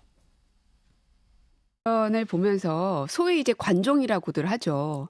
그러니까 모든 세상이 자기만 바라보고 있다는 착각에 단단히 빠져 계시구나 하는 생각이 듭니다. 저를 1년 반 내내 탄핵하겠다고 공언한 것도 더불어민주당이고 어제 아무 이유 설명도 없이 슬쩍 접은 것도 더불어민주당입니다. 아무 이유 없는 정략적인 불법 탄핵이라는 걸 스스로 보여준 거라고 생각합니다. 자, 이거 김조욱 전 행정관께 질문을 드려야겠는데 사실은 민주당 의원분들 전부는 아니지만 많은 분들이 제일 미워하는 장관이 한동훈 장관 아닙니까? 근데 그리고 그동안 누누이 탄핵 얘기를 민주당에서 꺼내왔어요. 근데 막상 오늘은 탄핵 소추 대상에 빠졌습니다. 이건 어떻게 된 겁니까? 지금 거의 탄핵의 홍수 같은데요. 예. 대통령도 탄핵 얘기하고 법무부 장관도 탄핵해달라는 얘기를 하는 상황인데 민주당에서 세 가지 케이스가 있습니다. 이상민 행안부 장관 같은 경우는 국민 여론이었습니다. 어떤 형태로든지 이태원 참사 문제에 대해서 예. 정치권이 화답해야 된다는 판단 때문에 법률적으로 여러 가지 내부에 좀 문제가 있었습니다만 탄핵을 결행한 이유가 있고요. 예. 이번에 두 명이지 않습니까? 이동관 방통위원장에 대해서는 법률이 검토 과정에서 충분히 가능성이 있다고 판단한 것 같아요. 근데 한동훈 법무부 장관 같은 경우는 일단 법률 위반 사항은 확인이 되지만 이 부분에 대해서 중대성, 헌재가 인용하는 이유는 이 법률 위반 사항이 중대성이라고 판단이 돼야 되는 면이 있거든요. 그 부분에 대해서 제가 볼 때 아직까지 공감대 형성은 안 된 것 같아요. 근데 여기에 대한 정무적인 이런 다양한 이야기들은 분명히 있습니다. 하나는 한동훈 법무부 장관을 탄핵하지 않고 선거에 나오게 하는 것이 별로 불리하지 않다 이런 판단을 하시는 선거에 분들도 끌어내는 효과가 있고요. 낮다. 또 하나는 괜히 탄핵을 하면 중량감 올려주는 거 아니냐. 또 이런, 키워주는 거 아니냐 괜히. 또 어떤 분들 같은 경우는 아직 타이밍 시점이 아니다. 이런 판단 다양하게 있습니다. 정무적 판단. 근데 이제 문제는 법률적으로 이 부분과 관련해서 명확하게 예를 들면 공감대를 확보하지 못한 측면이 있고 거기에 비해서 이동관 방통위원장에 대해서는 전체 의원들이 해야 된다라고 판단을 했기 때문에 그렇게 진행했다고 생각이 듭니다. 오늘 이 탄핵 얘기가 참 정치권에서 이 탄핵이라는 건 굉장히 무시무시한 얘기인데 요즘엔 너무 쉽게 나오는 것 같긴 해요. 이와 관련해서요. 오늘 국민의힘 구성원 한 분이 상임위원장을 맡으신 분이 좀 한 소리를 좀 하셨어요. 일가를 한 겁니다. 들어보겠습니다. 장관님 탄핵 이야기 함부로 하지 마십시오. 국회에서 지금 민주당이 탄핵 소추를 하면 제가 소추위원이 됩니다. 아, 그렇습니까? 제가 일이 많아지고요. 그리고 대리인당 구성하려고 그러면 지난번에 이상민 장관 대리인당 구성하는데 국민 혈세 9천만 원 썼습니다.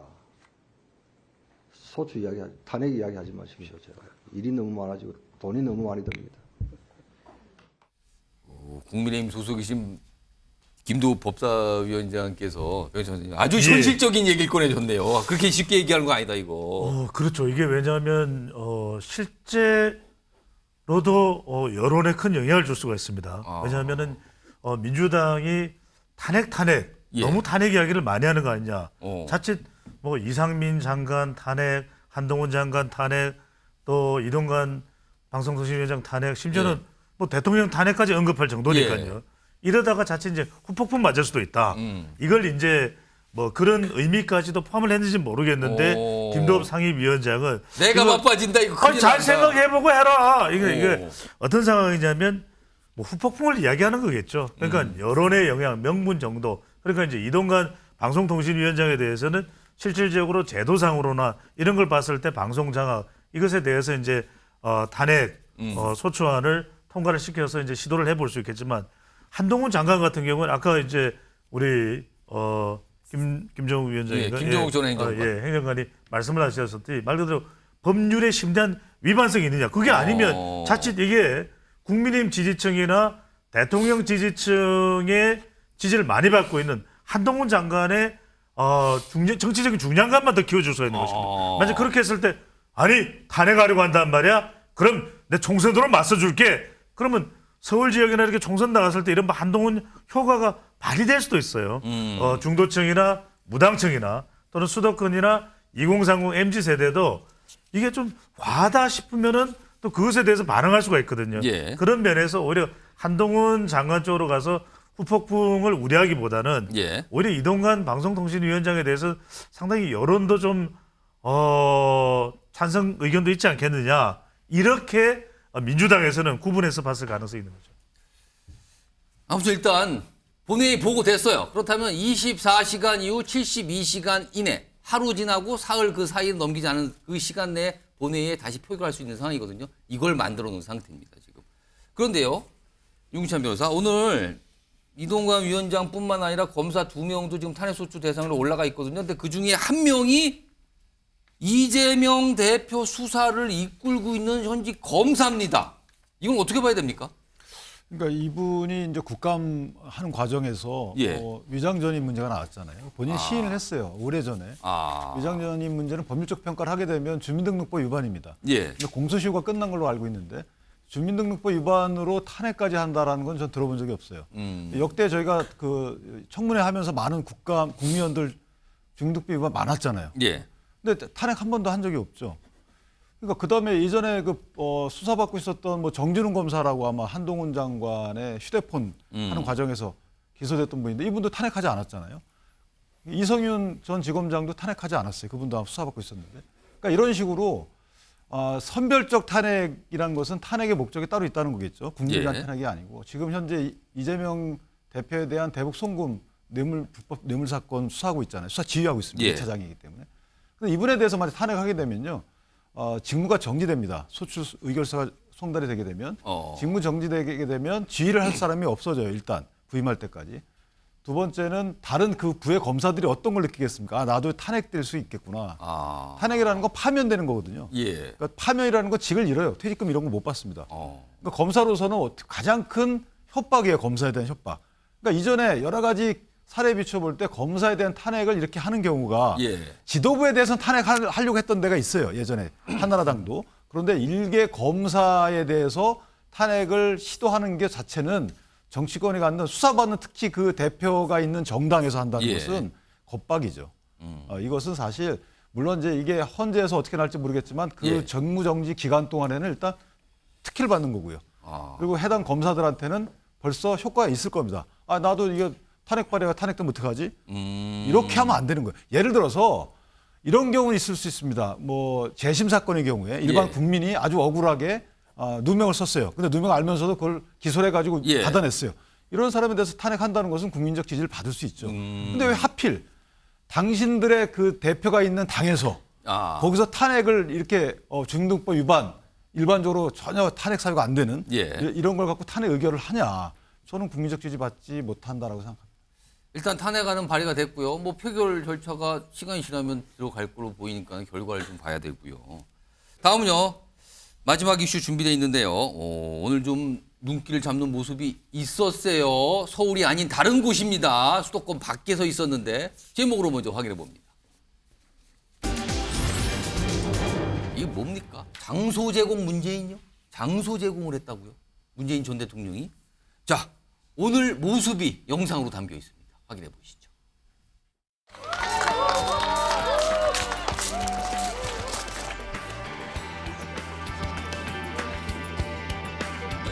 서명에 참석해 주셔서 대단히 감사합니다. 예. 예, 고맙습니다.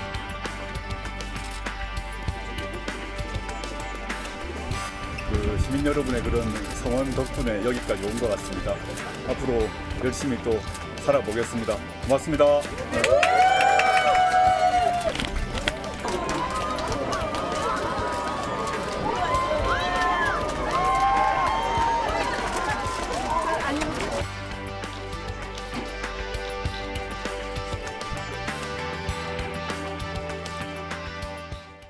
저희 가족 전체가 이제 도륙이 났다라고 생각합니다. 저도 지금 재판을 받고 있는데 최대한 법률적으로 해명하고 서명하기 위해서 노력을 할 것이고 이것이 안 받아들여진다면 저는 비법률적 방식으로 저의 명예를 회복하는 길을 찾아야 되지 않나라는 것. 네, 그렇게 하시죠.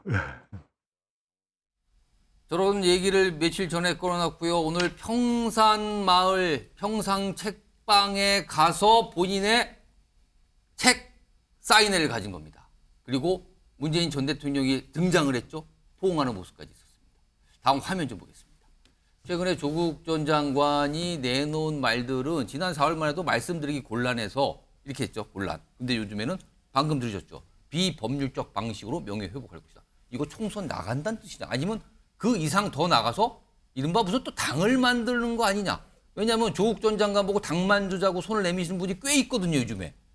자, 김근식 교수님. 네. 일단 이 정도면은 출마한다고 보는 겁니까? 아니면 더 나가서 무슨 당 쪽 얘기까지 가는 겁니까? 출마와 당 만드는 게 서로 연계되어 있죠. 그러니까 출마할 생각을 만약에 굳혔다고 한다면 뭐 지금 상황에서 본인이 출마하기를 결심하면 민주당 공천받기는 좀 호락호락 않잖아요. 민주당에서는 아무리 봐도 그렇죠. 뭐 공천은 아닌 것 같죠? 네, 그러니까 아마 그렇다면 출마, 정치적 어떤 결심을 섰다 그러면 민주당 공천받기는 어려우니까 다른 당? 오히려 당을 만들거나 당과 같이 해서 뭐 다른 모색을 찾을 가능성이 있고요. 저는 뭐 지금 오늘 평산에 또 가서 책방에 가서 문재인 전 대통령 포옹하고 그러니까 악수 정도가 아니라 포옹을 했다면 굉장히 반기면서 이것도 주목을 받는단 말이에요. 저자 사인회에서 뭐 줄 서 있는 분들, 시민들 또 사인도 해주고 그러는데 저는 문재인 전 대통령 저 사저가 지난번에 또 보니까 윤미향 의원도 와서 그 책을 내서 본인 책 얘기도 했죠. 저기 이야기를 하면서 문재인 대통령 만난 사진을 봤는데요. 윤미향 의원도 지금 재판을 받고 있는 상황 아닙니까? 그래서 2심에서 유죄 판결 받아 있는 상태고요. 조국 전 장관도 1심에서 징역 2년 지금 유죄 판결 받아 있는 상태입니다. 그런데 지금 윤미향 의원은 지금 국회의원직을 유지하고 있고 조국 전 장관은 지금 내년에 출마할 의지까지 불태우고 있으니 거기에 문재인 전 대통령의 평산 책방과 사저가 활용되고 있지 않습니까? 저는 그게 과연 전직 대통령으로서 또 퇴임하실 때 하신 이야기 있잖아요. 잊혀지는 삶을 살겠다. 그런데 지금 매번 정치적 이슈와 정치적 국면마다 목소리를 내시는데 그것도 넘어서서 이제는 이제 재판을 받고 있고 유죄 판결을 일단 받고 있는, 물론 확정 판결은 아닙니다만 유죄 판결을 받아 있는 그런 정치인이나 정치 지망생한테 그런 장소를 내주고 호의적인 어떤 정치적 지지의 의사표시를 하는 건 바람직하지 않다. 전직 대통령으로서 그런 말씀을 좀 드리고 싶습니다. 저 모습을 가지고 여러 가지 해석이 가능해요. 왜 하필 저 장소인가? 그리고 조국 전 장관은 저 정도 모습을 보니까 뭔가 결심하는데 그게 총선과 관련된 거 아닌가? 이런 얘기가 나오잖아요. 이 총선과 관련해서 민주당 내에서 한 얘기가 있습니다. 들어보겠습니다. 조국이라는 사람의 그 특징, 캐릭터는 공명심이 되게 강한 사람입니다. 우리가 상상하는 것 이상으로. 조금 다른 지지층 그룹을 이렇게 갖고 있는 분이 또 조국 수석님이시잖아요. 그러니까 외연을 조금은 확장할 수 있는 카드로서 활용되어질 수도 있다는 생각은 듭니다. 아, 민주당 입장에 김종국 전 행정관. 민주당 외연 확장에 도움이 되는 게 조국 전 장관이다. 동의하십니까?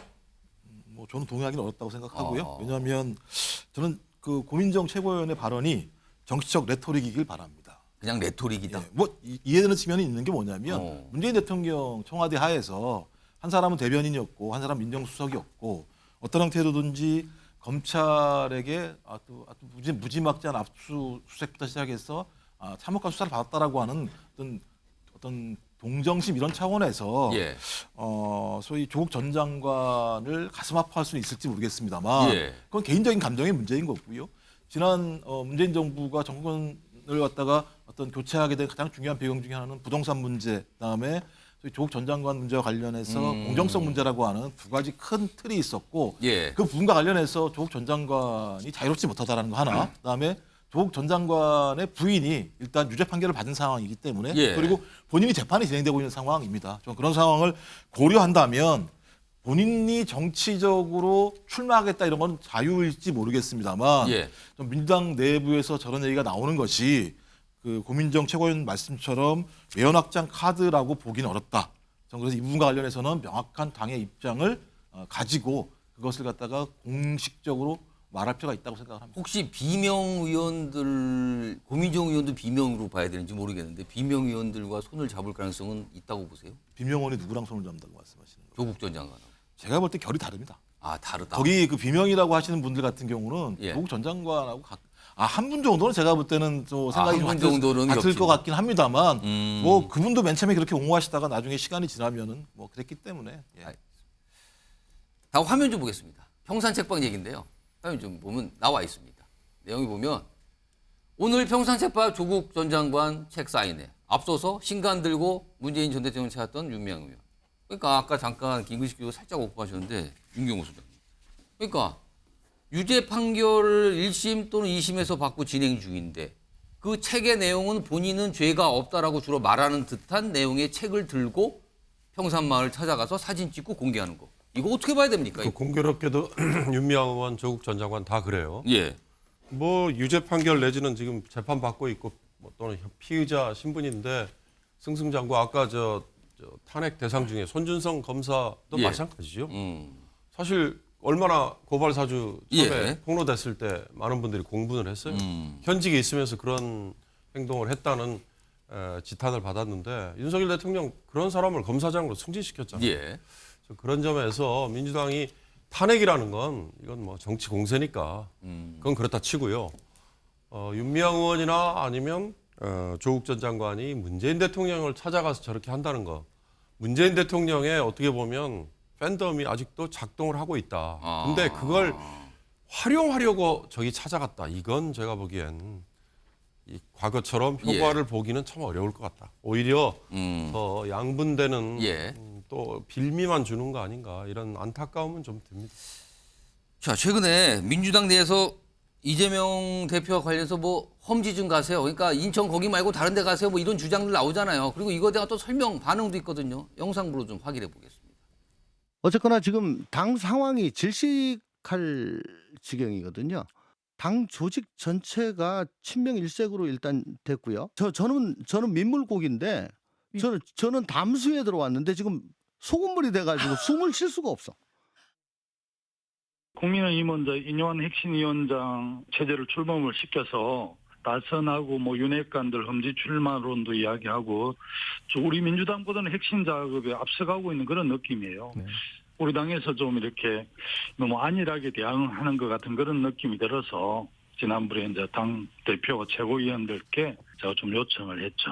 당이 어려우면 지도부가 아무래도 앞장을 서야 되죠. 네. 뭐 사병법 저는 그게 바람직한 건지는 잘 모르겠습니다. 다만 뭐 대개 험지 출마라고 하는 것은 사실 정치를 그만두라는 소리거든요. 네. 예, 그냥 낯선 데 가서 죽어라. 그건 뭐 바람직하지 않다고 보고 있고요. 네.